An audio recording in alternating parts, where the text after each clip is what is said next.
Hi friends, welcome to Abu creations. என்ன friends, எல்லாம் நல்லா இருக்கீங்களா? இன்றைக்கி நம்ம வீடியோவில் என்ன பார்க்க போகிறோம் அப்படின்னா, ஃபர்வீன் சுல்தானா மிகப்பெரிய பேச்சாளர் அவங்களுடைய ஸ்பீச் தான் நம்ம நீங்கள் கேட்க போகிறோம்.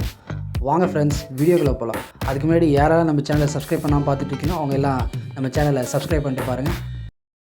This video is sponsored by பைமோட் இ-ஷாப்பிங் ஆப்.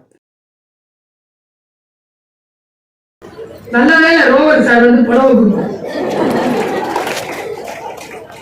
பையனாடை இல்லாமல் அது பையனாடையே பொன்னாடையாக கொடுத்தார்.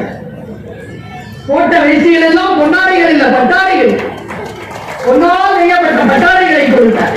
சான்றோர்களை இப்படித்தானே கொண்டாடிவிட முடியும். நம்ம யாரெல்லாம் சொல்லிக் கொடுக்கிறார்கள். குரு என்கின்ற சொல் சமஸ்கிருத சொல். கு என்றால் இருள், ரு என்றால் விளக்குதல், குரு என்றால் இருளை விளக்குபவன் அர்த்தம். ஆசிரியர், ஆசுனா குற்றம், இரிதல்னா களைதல், குற்றங்களை களைபவர்கள் ஆசிரியர். அவங்களுக்கு அந்த வேலையை செய்ய உதவுங்க. உங்க பிள்ளை போய் சொல்லுது, ஏன் பிள்ளை போய் சொல்ல தெரியாது, சூப்பரா சொல்லுவோம். 4 பேரோடு சேர்ந்துதான் என் பிள்ளை அழா போகுது. நானும் இந்த 4 பேரை 25 வருஷமா தேடி ஒரு முடிவுக்கு வந்தேன். அந்த 4 பேருக்கு லீடரே தான். உங்க எல்லாம் என் பிள்ளைங்க சேர்த்து சொல்றேன். எல்லா பிள்ளைங்களுக்கும் 2 பேர் இருக்கு. ஒரு பேர் நாங்க வீட்டுல வச்சா மாணிக்கம், அதுக்கு உள்ள ஒரு பேர் வளர்ந்துட்டு இருக்கு பாக்ஷா. ரெண்டு வேஷத்துல இருக்கு. டீச்சர்களுக்கு தெரியும் அந்த 2வது விஷயம் என்ன சொன்னா கத்துக்கோங்க. நம் பிள்ளைகளை சரி செய்வதற்கு நாம் என்ன செய்ய போகிறோம் பாருங்க. சொற்களில் இருக்கக்கூடிய சூட்சுமத்தை புரிந்து கொள்வதற்காக நான் சொல்லுகிறேன். என்று சொல்வதற்கான ஒரு விஷயமா நான் பார்க்கிறேன். இப்போ வந்து அமெரிக்க நாட்டில் ட்ரம்ப் உள்ள வர போனவர் என்ன பண்ற, அந்த ரீல்ஸ் பாட்டு அந்த டேபிள அந்த செக்ரட்டரி வந்து சொல்றாரு சார் கிட்ட, அந்த மாண்புமை ட்ரம்ப் அவர்கள் கீழே ஒரு டிரார் அது தரங்க அப்படிங்க என்ன இருக்காருல்ல, அதுல அந்த பைடன் சார் போனார்ல, அவர் வந்து ஒரு நோட் ஒன்று போட்டிருக்காரு பாருங்க. அவர் பிரிச்சு, நல்ல வேலை நீ இதை சொன்ன, நீ சொல்லாம இருந்திருந்தா இந்த ஆட்சி முடியும் வரை நான் இதை பார்த்துக்க மாட்டேன்னு சொன்னார். பாருங்க ஒரு தலைவருடைய ஸ்டேட்மெண்ட். அதே நாட்டில் ஜனாதிபதியாக இருந்த ஒரு மனிதனுடைய ஸ்டேட்மெண்ட். அவர் பேர் ஜேம்ஸ் புச்னன். ஜேம்ஸ் புச்னன் தன்னுடைய டென்யூர் முடிச்சிட்டு ஒயிட் ஹவுஸ்ல இருந்து வெளியில போறார். உள்ள வந்தது யார் தெரியுமா? Abraham Lincoln. ஆப்ரஹாம் லிங்கனுக்கு முன்னால ஜேம்ஸ் புச்னன். வெளியில வரும்போது ஜேம்ஸ் புச்னன் ஆப்ரஹாம் லிங்கன் கை குலுக்கி விட்ட ஒரு வார்த்தையை சொன்னார். மிஸ்டர் ஆப்ரஹாம் லிங்கன், நான் இந்த வெள்ளை மாளிகையை விட்டு வெளியேறுகின்ற பொழுது எப்படி மனமகிழ்ச்சியுடன் வெளியேறுகிறேனோ அதே மனமகிழ்ச்சியுடன் நீங்களும் உள்ளே வந்தால் நீங்கள் தான் இந்த உலகத்தில் மிக சிறப்பான மகிழ்ச்சியான மனிதர். நான் சொன்ன உடனே நீங்க கை தட்டிட்டீங்க. அந்த சொன்ன வார்த்தை என்னன்றது வீட்டுக்கு போய் அமைதியா யோசிச்சுங்க. நான் சொல்ல ஏற்ற இறக்கத்துல நீங்க கை தட்டிட்டீங்க. நான் வெளியேறுகின்ற பொழுது ஒரு மகிழ்ச்சியுடன் வெளியேறுகிறேன். அதே மகிழ்ச்சியுடன் நீ உள்ளே வருகிறாயா? ஒன்றை துறக்கும் பொழுது இருக்கக்கூடிய மகிழ்ச்சி ஒன்றை பெறுகின்ற பொழுது இருக்கின்றது என்றால் நீதான் இந்த உலகத்தில் ஆகச் சிறந்த மனிதன் என்று சொல்லுகின்ற அந்த வார்த்தை தான் அவர் சொன்னார்ல, அப்பொழுது வந்து செந்தாமரை வென்றதம்மா கம்பன். உனக்குதான் ராஜாங்கம் அப்படின்னா காதல் முற்றிலும் நிகழ்ந்தது. உனக்கு ராஜாங்கம் இல்ல, இப்பொழுது எம்மனோர்க்கும் எம்புதற்கு எளிதோ யாரும் செப்பன் குணத்து ராமன் திருமுக செவி நோக்கி ஒப்பரே முன்பு பின்பு இருக்குன்னு போது எப்படி சிரிச்சுக்கிட்டே இருந்தானோ இல்லன்னு போது அதே மகிழ்ச்சியில இருந்தான். அவன் லீடர். லீடர்ஷிப் என்னங்கிறதுக்கு ஜேம்ஸ் புச்னன் ஆப்ரஹாம் லிங்கனுக்கு பாடம் எடுக்கிறார். டாடா பத்தி ஒரு விஷயம் சொல்றேன்னு சொல்லி நிறுத்தினா, டாடா கிட்ட ஒருத்தர் வராரு. மிஸ்டர் டாடா, எனக்கும் அந்த பிரச்சனை உண்டு, பேனாவை தொலைச்சிடு. அதனாலதான் நாமன் சார் கிட்ட கேட்டேன், அவர் இந்த மாதிரி ஒரு டைரியை வாங்கிட்டு விழாம இதையாவது வச்சு பாரு அப்படின்னு வாங்கி கொடுத்தாரு. டாட்டா என்ன வாங்கி கொடுத்தாரு தெரியுமா? சொன்னார், தொலைச்சிருக்கியா? ஆமா நான் தொலைச்சிருக்கேன், ஒண்ணு செய், தங்கத்துல வாங்கி வாங்கி தங்கத்துல வாங்கிட்டான். 6 மாசம் கழிச்சு பார்த்தா பேனா பத்திரமா இருக்கு. ஏன் அவனை சொல்லட்டுமா? விலை மதிப்பற்றது எதுவோ உங்கள் மனதில் விலை மதிப்பற்றது எதுவோ அது உங்களோடு கடைசி வரைக்கும் தங்கியது. எது விலை மதிப்பற்றது என்று நீங்கள் நினைக்கின்ற அந்த வினாடியில் அது உங்களை விட்டு விலகும். எப்படி நம்முடைய வாழ்க்கையில் சில விஷயங்களை கற்றுக்கொள்வது? ஒன்றாதீங்க.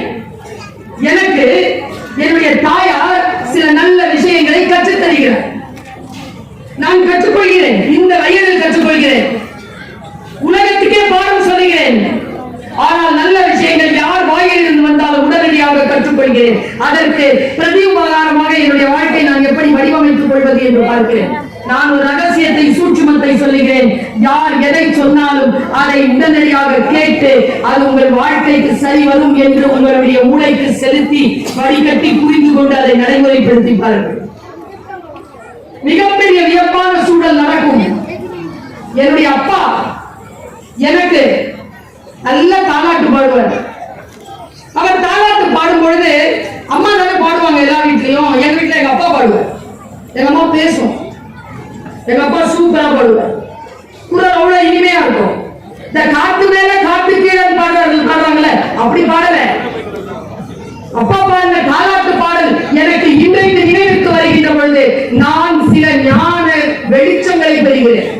தாலாட்டு பாட்டு தான் போகிற போக்கில சொல்லும் போது தூங்குற பாட்டு தான். தூங்குகின்ற பொழுது இப்படி சரியான வார்த்தைகள் வந்து விடுவோம். அந்த வார்த்தைகள் நம்முடைய வாழ்க்கைக்கு வெளிச்சத்தை ஏற்றி தருமோ? தரும், தரும். ஆனால் அப்படிப்பட்ட வார்த்தைகளை நாம் பெற்றுக்கொள்ள வேண்டும் என்பதற்காக சொல்கிறேன். இவ்வளவு புகழ்ந்து சொல்றேன் எங்க அப்பா பத்தி. 2-3 கூட்டத்துக்கு கருத்து மற்ற இடங்களில் சொன்னதில்லை. இந்த மேடையில் உட்கார்ந்து இருக்கிறவங்களுக்கு கூட தெரியாது. எங்க அப்பா நான் பிறந்த உடனே என்ன பார்க்க வரலப்பா. கோஸ் ஆஸ்பத்திரியில தான் எங்க அம்மா என்ன பெற்றாங்க. ஏன்னா கருப்பா இருக்கிறேன், 3வது பொம்பளை பிள்ளை. வரலீங்க, பெட்ல இருந்து கீழே எடுத்து போட்டாங்க எங்க அம்மா. எங்க அம்மா என்னை தூக்கிட்டு இப்படி வந்திருக்காங்க. எப்ப சொல்றாங்க தெரியுமா? 1997 முதலாக நான் வெளிநாடு போவதற்காக விமானம் ஏறுவதற்காக வீட்டை விட்டு கிளம்ப செருப்பு போடுறேங்க. செருப்பு போடுறது பார்த்துட்டு எங்க அம்மா சொன்னாங்க, ஒரு நிமிஷம் அம்மா, என்ன ஹாஸ்பிட்டல்ல தூக்கிட்டு வந்தா கையில ஒன்று பிடிச்சிட்டு இருந்தா 2 காலு கீழே அப்படியே தொங்கிட்டு இருந்துச்சு. சிவப்பா இருந்துச்சு. அப்ப நான் கேட்டேன், கருப்பா இருந்தா உள்ள கால் சிவப்பா இருக்குமா? அப்படிதான்ப்பா இருக்கும். காலை பார்த்தேன், ரொம்ப நேரம் பார்த்துட்டு இருந்தேன். ரொம்ப அழகு உன் கால். ரொம்ப நேரம் அந்த பாதத்தை பார்த்துட்டே இருக்கிறேன். அந்த பாதத்தை இப்ப செருப்ப மாட்டிட்டு நீ ஏற்பட்டு போற, வெளிநாடு போற. நான் ஒண்ணு சொல்றேன், செய்யா சொல்லுங்க. நீ போற மலேசியா நாட்டுல கடல் இருக்குதா? தெரியல. கால நினைச்சு ஏமா உன் கால தொட்ட தண்ணி உலகமெல்லாம் சுத்தம். சொல்லுங்க. அந்த அம்மா சொல்லுச்சுல, நான் போய் காலை நினைச்சேன். மலேசியா 31 நாடுகளுக்கு மேல் பயணம் செய்திருக்கேன். ஒரு டிக்கெட்டை கூட சொந்த செலவுல வாங்குறது. இப்ப வந்துட்டு போற செலவு கூட மாவட்ட ஆட்சியர் சொற்கள். அந்த வினாடி யாரோ ஏதோ ஒரு வார்த்தையை பேசுவார்கள். இயற்கையின் பேரருளும் இறைவனின் பெரும் கருணையும் இருந்தால் அந்த சொல் உங்களுக்கு புரிந்து போகும். உங்களுக்கு புரிந்து போக வேண்டும் என்பதற்காக நான் சொல்லை தேர்ந்தெடுத்து கொண்டு வர. இப்பங்க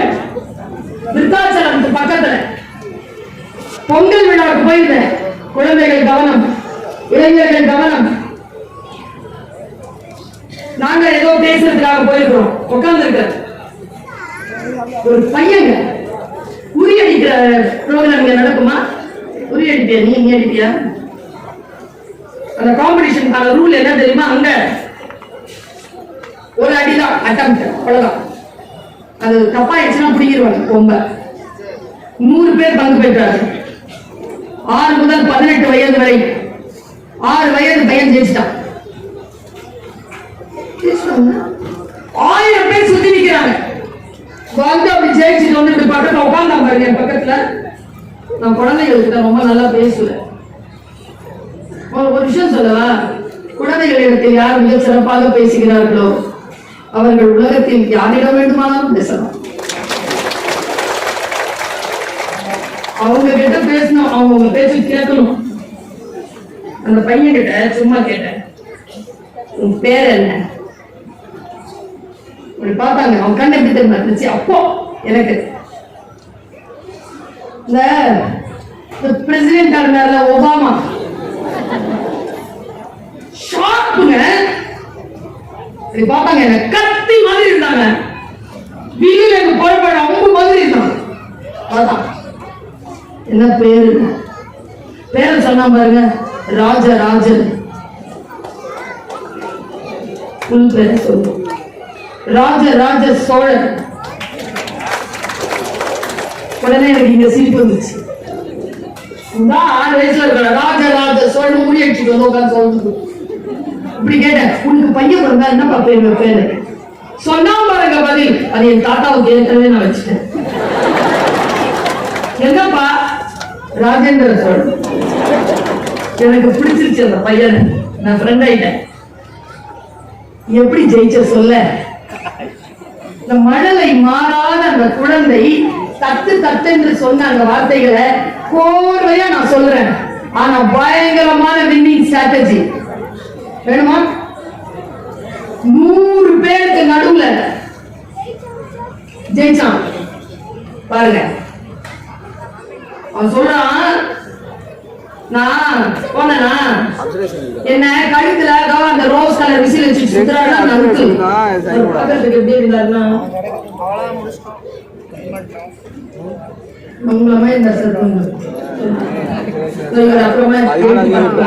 அப்படி இருந்தார்.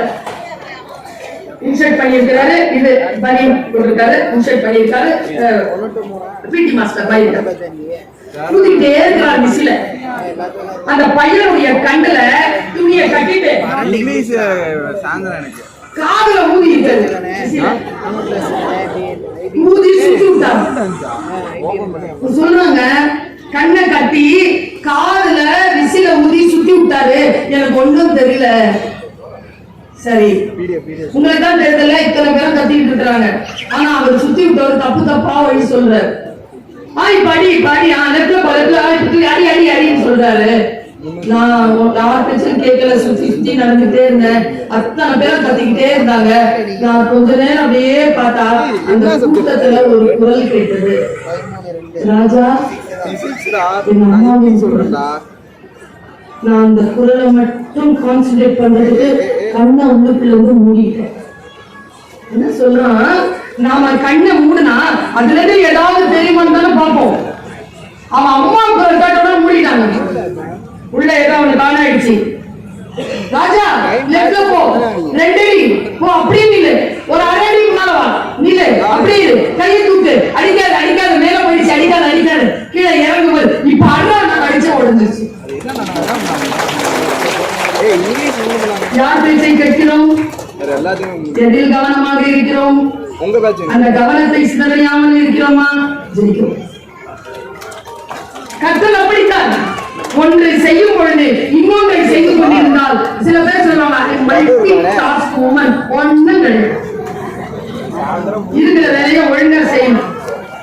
இருக்கிற வேலையை ஒழுங்கா செய்யணும் அப்படிங்கிற அந்த சொல் இருக்குல்ல, அந்த தியானம் இருக்குல்ல, அந்த கவனம் இருக்குல்ல, அதற்கு பெயர் கற்றல். லேர்னிங். லேர்னிங் நடக்கும் பொழுது எல்லா கதவுகளும் மூடிக்கொண்டு உள் கதவு இந்த 3ஆம் கண் என்கிறவன அது திறந்து. அப்பொழுது கற்றது எப்பொழுதும் மறக்காது. உலகத்திலேயே மிகப்பெரிய சாபம் என்ன தெரியுமா?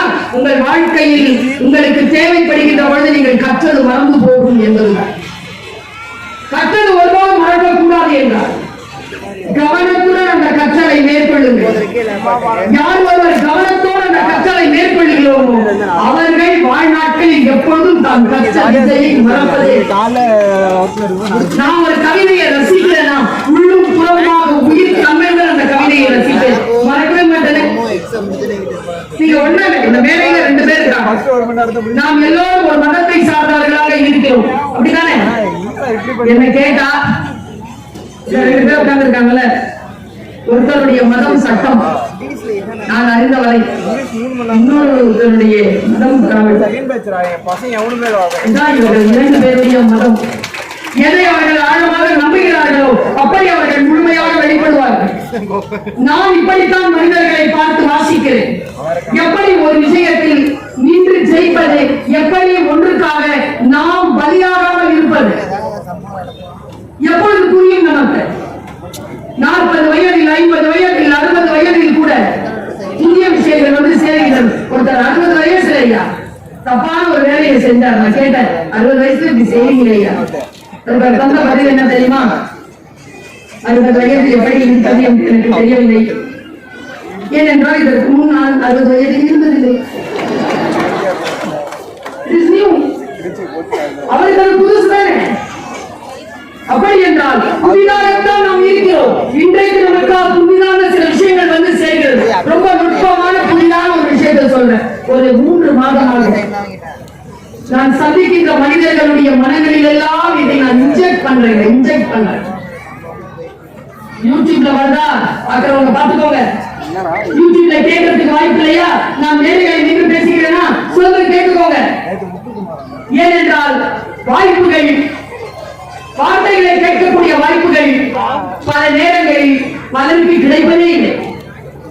என் குழந்தை பிரமாதமான ஒரு ஸ்கூல், அந்த ஸ்கூல்ல வேற ஒரு ஸ்கூல்ல நான் போட்டேன்.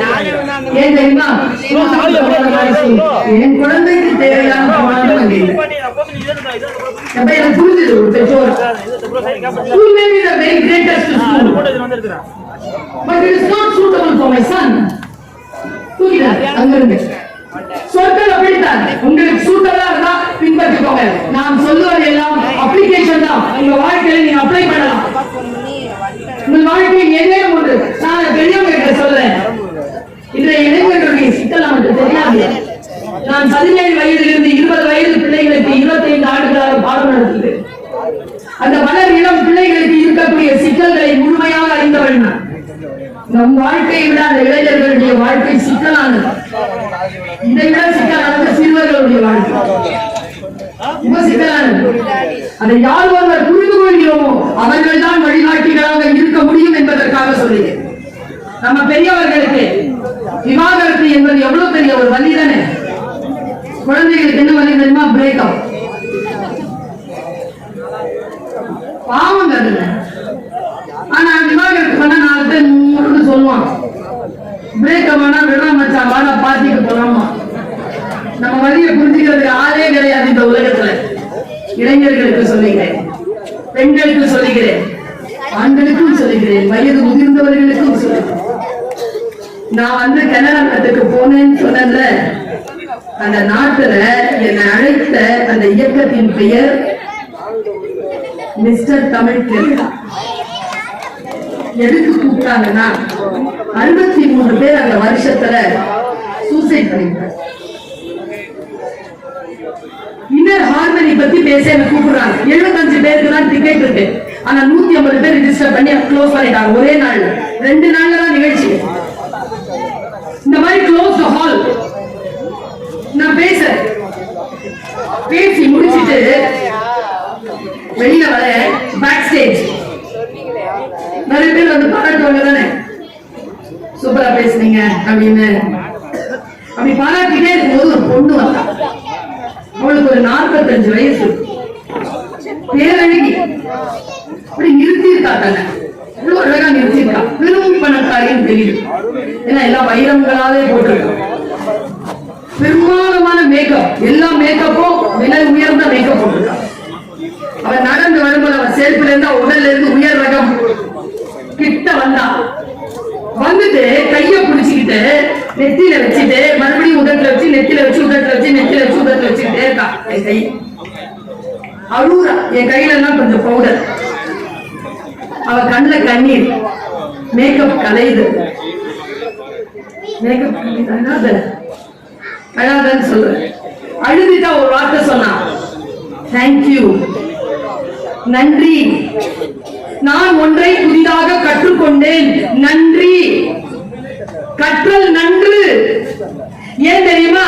கற்றவர்களுக்கு நாம் நன்றியை சொன்னால் கற்றல் நன்று. நிகழ்ந்து விட்டதுன்னு அர்த்தம். கற்றல் நிகழ்ந்துச்சு உள்ள. அவ நன்றி சொல்ற. தேங்க்யூ. 8 வருஷமா உள்ள போராட்டத்தோடு இருந்த, சிறைப்பட்டு இருந்த, விடுதலை பண்ணிட்டீங்க. என் மோடு உடைந்தது. தேங்க்யூ சொல்லிட்டு அப்படி போனா. அவளையே பார்த்துட்டு இருந்தேன்னா அவள போயிட்டா. திடீர்னு என் மனசுக்குள்ள ஒரு சுத்தியல் அடி. சுல்தானா, என்ன அப்படி உட்கார்ந்துருக்க? ஒரு பின்னால் தொடுத்து உள்ள ஒண்ணு நேரம் ஓடி போய் பார்த்தா அவ BMW ஏதோ அப்படி கார அப்படி ஆன் பண்ண திறக்கலாம், கதவை திறக்கலாம். அவ ஓடி வந்தா, என்ன மேடம் 45 நிமிஷம் பேசியிருக்கேன், 18 பாயிண்ட் பேசுனேன், எந்த பாயிண்ட்ல உங்களுக்கு ஓடு வருது? 8 பாயிண்ட்டுமா உடையும்? ஏதாவது ஒண்ணுதானே இல்ல? 1 மணி நேரம் பேசியிருப்போம். ஒரு பொண்ணை நான் பார்த்துட்டு இருக்கிறேன், இது அவையில தான் இருக்கா. என் கண்ணவளை அவ நான் பேசி ஒரு பாயிண்ட நிறுத்தின பாருங்க, அதுல இருந்து இப்படிதான் இருக்கா. யோசிச்சுட்டே இருக்கா. ஏதோ நம்மளை பாதிச்சிருச்சு. உள்ள டிராவல் பண்ணிட்டே இருக்கா. அவளுக்குள்ள ஏதோ ஒரு கற்றல் நிகழ்ந்து போதும். அது போதும். 600 பக்கம் புக்கு படிக்கிறோம். 532வது பக்கத்துல 3வது பேரால 2வது வரி நம்மளுடைய. அதுக்குதான் அந்த 600 பக்கத்தையும் படிக்கிறது. 1 மணி நேரம் பேச்சுல ஒரு பாயிண்ட் தான் நிகழ்ந்துருச்சுன்னா, என் வருகை வெற்றி, உங்கள் வருகை வெற்றி. எதுவும் கிடைக்காம கம்முன்னு போனீங்கன்னு வச்சுக்கோங்க, முடிஞ்சு. ஏன்னா ஒன்று கற்றல் நிகழணும் இல்லையா? பாருங்க, எது உன்னை பாதிக்கிறது சொல்லு. என் மக்களுக்கான இன்னொரு நல்லா சொல்றாங்க சொல்லு. அவ சொன்னா இந்த பாயிண்ட் தான், தேங்க்யூ சொல்லிட்டு மறுபடியும் சொல்லிட்டு போயிட்டான். அந்த பாயிண்ட் வேணுமா? 8 வருஷமா அவளை வச்சு செஞ்ச உள்ள ஏதோ ஒரு விஷயத்த அவன் விடுதலை ஆயிட்டான். அதுல இருந்து நான் சொல்றேன் பாருங்க, இந்த அவையில இருக்கக்கூடிய பலர் விடுதலை பெறுது. ஏதோ ஒரு இந்த கூட்டம் மாதிரி இல்ல,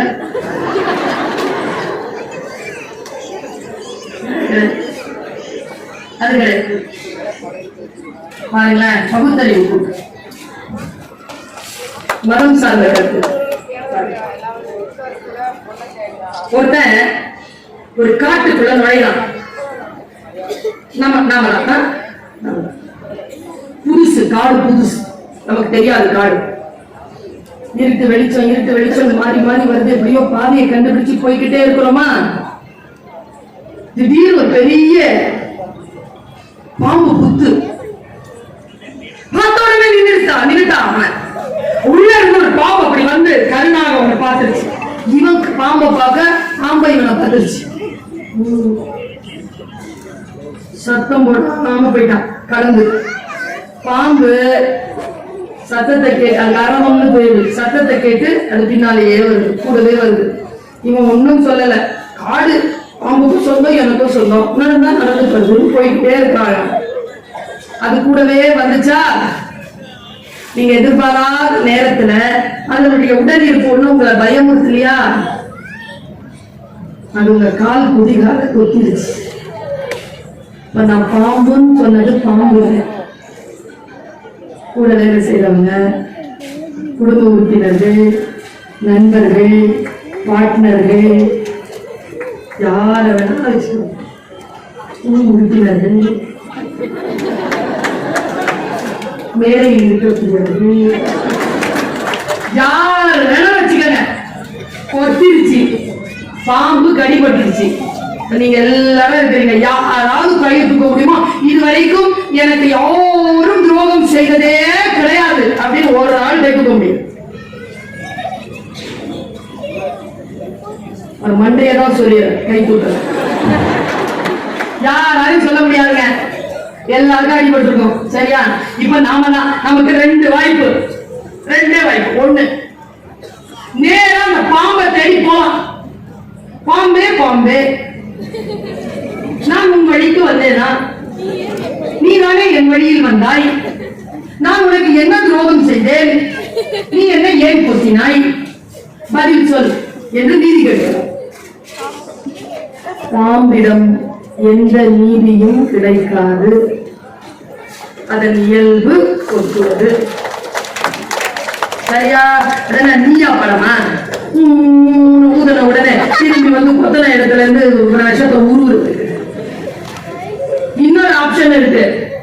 கொத்துப்பட்டு விட்டீர்கள், விஷம் ஏறிக்கொண்டிருக்கிறது, மரணம் அடையாமல் உங்களை நீங்களே பாதுகாத்துக் கொள்ளுங்கள். பாதுகாப்பதற்கான வேலைகளில் ஈடுபட வேண்டுமே தவிர don't chase the snake, treat the venom. எது நடந்தாலும் உங்களை நீங்கள் முதலில் பாதுகாத்துக் கொள்ளுங்கள். அந்த துரோகத்தில் இருந்து உங்களுடைய வாழ்க்கை பலியாகாமல் நீங்கள் உங்களையே பாதுகாத்துக் கொள்வதுதான் நான் சொல்றேன். உண்மையா சொல்றேன், உங்க எல்லாருக்கிட்டையும் சொல்றேன். அறம் பேசுகின்ற நாய். நான் உணர்ச்சி வசப்பட்டிருக்கேன், சத்தியத்தை பேசுகிறேன். 2008 நான் வெளியில சொன்னதில்லை. பெரிய வாழ்க்கையில் அடி, என்ன செய்யறதுன்னே தெரியலங்க. அப்படி அதை காட்டுல நிக்கிற மாதிரியேங்க, அப்படியே நிக்கிறேன். தொழுகைக்கு போட்டு கடவுள் கிட்ட வேண்டாம், அழுகுற வேண்டாம், வெறும் அழுகலாம். எங்க அம்மா சொல்லிச்சு ஒரு வார்த்தை. தொழுகை முடிச்ச உடனே இப்படி பார்த்துட்டு ஒரு மாதிரி எழுப்பி என்ன சேர்ல உட்கார வச்சு, தொழுகை முடிச்ச உடனே உட்கார வச்சு, சுல்தானா எழுந்தது போதும், நீ அழாத. அவங்ககிட்ட சொல்லிட்டல, கடவுள் கிட்ட சொல்லிட்டல, அவன் பார்த்துப்பான். நீ உண்மையானவளா, ஒழுக்கமானவளா, அறம் சார்ந்தவளா இருக்கிற அப்படின்னா நீ எதற்காக மனம் கரைகிறாயோ, யார் உனக்கு இந்த துன்பத்தை தந்தார்களோ அவர்களை இறைவன் உனக்கு முன்னால் சோழி போல் கொண்டு வந்து போடுவார். அந்த நேரத்தில் நீ அவர்களுக்காக பிரார்த்தனை செய்வாய். கடவுளே, நான் நினைக்கலையே இவங்களுக்கு போய் இவ்வளவு கஷ்டமான நீ பிரார்த்தனை பண்ணுவ. அந்த காலம் வரும், அழுவதை நிறுத்து. அன்றிலிருந்து அழுவதை நிறுத்தி கொண்டு 10 ஆண்டுகள் கழித்து இறைவன் சோழியாக கொண்டு வந்து போட்டார். அவர்களுக்காக பிரார்த்தனை செய்ய தொடங்கினேன். நீங்கள் அறம் சார்ந்தவர்களாக இருந்தால் first you feed the venom, don't chase the snake. அதை பழிவாங்கவோ அதற்கு பின்னால் போய் அந்த நேரத்தில் நியாயம் கேட்பதோ நீங்கள் நிறுத்திக் கொண்டு உங்கள் வாழ்க்கையை நீங்கள் பலம் கொண்ட மட்டும் எழுந்து நீங்கள் நிற்க வேண்டும். அந்த எழுந்து நிற்றலுக்கான கற்றல் உங்கள் மனதிலே ஆழமாக நிகழ வேண்டும். யாரையும் பார்த்து வியக்காதீர்கள் என்று நான் சொல்லுவேன். என் பேச்சை கேட்கின்றவர்களுக்கு நான் எடுக்கும் பாடம், யாராக இருந்தாலும் யாரையும் இப்படி பார்த்து வியக்காதீர்கள், புரிந்து கொள்ளும். இந்த காரணத்துக்காக இவர்கள் இந்த படியில் ஏறி நிற்கிறார்கள். Just to understand them. Don't chase them. அவர்களுக்கு பின்னால் போக வேண்டியது ஒன்றுமில்லை. இந்த வாழ்க்கை அற்புதமானது. என்னுடைய எல்லா முகநூல் பக்கங்களிலும் எல்லா இன்ஸ்டாகிராம் பக்கங்களிலும் எழுதி வைத்திருக்கக்கூடிய சொல் இதுதான். உன்னால் முடியாது என்று நீ சொல்வதை வேறு யாரோ ஒருவர் செய்து கொண்டுதான் இருக்கிறார். உன்னால் முடியாது என்றால் யாராலும் முடியாது, யாராலும் முடியாது என்றால் உன்னால் மட்டுமே முடியும். எழுந்து நின்று பாருங்கள். இந்த கட்டளை உலகத்திற்கு தருவதற்கு முன்னால் உங்கள் மனதில் ஒரு முறை சொல்லிக் கொள்ளுங்கள். வாழ்க்கை உங்களுக்கு திரும்ப சொல்லுகிறேன், வாழ்க்கை உங்களுக்கு வெற்றிகளை தருவதில்லை, வாழ்க்கை உங்களுக்கு வாய்ப்பை தான் தரும். யார் ஒருவர் வாய்ப்பை பயன்படுத்திக் கொள்கிறார்களோ அவர்களுக்கு தான் வெற்றி வந்து காலில் முத்தமிடவே தவிர வெற்றி அதுவாக வந்து நிற்பதே இல்லை. பிரபஞ்சத்தில் நீங்கள் எதை நிகழ்த்துகிறீர்களோ அது உங்களுக்கு திரும்பி வரும். எதுவும் தானாக நிகழாது, நீங்கள் தான் நிகழ்த்திக் கொள்ள வேண்டும். நீங்கள் மாறினால் எல்லாம் மாறும். சிலவற்றை ஏற்றுக்கொண்டால் தான் வாழ்க்கையில் மற்றவர்கள் மாறுவார்கள். இன்று நேற்று நாளை என்பது ஒன்றோடு ஒன்று தொடர்புடையது. இந்த விதிகளை மனதில் வைத்துக் கொள்ளும். மிக அடிப்படையான விதிகள் இதெல்லாம். நாம் செய்யும் பிழைகளை நாம் மறந்து விடுகிறோம். நாம் செய்த பிழைகள் நம்மை துரத்துகின்றன என்று என் பேச்சில் நான் குறிப்பிட்டேன். பிழைகள் செய்யாமல் இருப்பதற்கான சூழலை நாம் அமைத்துக் கொள்ள வேண்டும் என்றால் நமக்கு சில கற்றல் நிகழ வேண்டும். இப்படி சொல்லி நான் நிறைவு செய்கிறேன். நம்முடைய வாழ்க்கை நமக்கு சில காட்சிகளை, சில சொற்களை, சில வாய்ப்புகளை தருகின்ற பொழுது அதை முழு மனதோடு கற்றல் மனநிலையில் நீங்கள் புரிந்து கொள்ள வேண்டும். நான் இப்படித்தான், நாதன் அவர்கள் என்னை பற்றி சொன்னார்கள். நான் அப்படித்தான், அவள் அப்படித்தான். சிறகை விரித்து பார்த்தேன், சிட்டுக்குருவி போல் நான் இருந்தேன். வளர வளர விரித்தேன். நான் சிட்டுக்குருவி இல்லை என்பதனை புரிந்து கொண்டேன். நான் ராஜாளி என்பதனை காலம் எனக்கு உணர்த்தியது. விரிந்து பறந்து கொண்டிருக்கிறேன். வானம் காத்திருக்கிறது. நீங்களும் சிறகை விரித்து பாருங்கள். செம்புட்பறவையே, சிறகை விரி. கூட்டிய இருப்பு கூட்டின் கதவு திறக்கப்பட்டது. சிறுத்தைய வெளியில் வா. எரி என உன்னை இகழ்ந்தவர் நடுங்கிட புலியென செயல் செய்ய புறப்படு வெளியே. நம்பினை இருளினை விளக்க செம்புட்பறவையே, சிறகை விரி. எழு, பல. வானம் காத்திருக்கிறது. வா, சேர்ந்து பறப்போம். வாய்ப்புக்கு மகிழ்ச்சி. வணக்கம்.